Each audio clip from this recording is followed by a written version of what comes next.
कालबैशाखी प्रभाव में हठात माड़ी आसिला प्रबल पवन सांगकु वर्षा आउ सुवर्णपुर रे रचिला तांडव।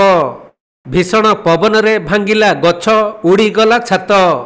तेणु सहरर विभिन्न स्थान में बड़ बड़ गछ पड़ी रास्ता अवरोध होगा सहित विद्युत खुंट भांगी पड़ू जनजीवन हो पड़ा अस्तव्यस्त।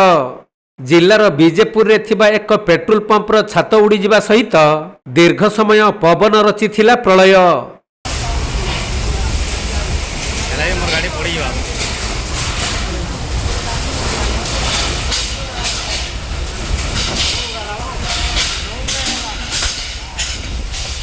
परे अग्निशम विभाग विद्युत विभाग और वन विभाग कर्मचारी माने तत्पर होई रास्ता उपरे पड़िथिबा गछ काटी सफा करने सह विद्युत सरबराह पई चेष्टा चलाइथिले।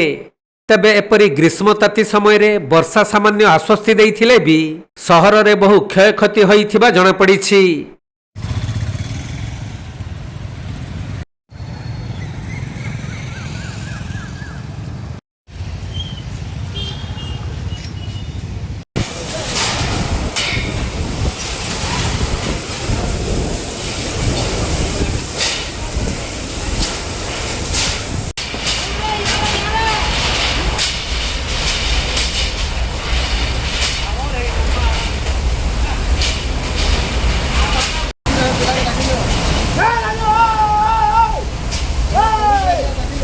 सुवर्णपुर जिला प्रतिनिधि पीताम्बर महापात्र रिपोर्ट कोणार्क लाइव।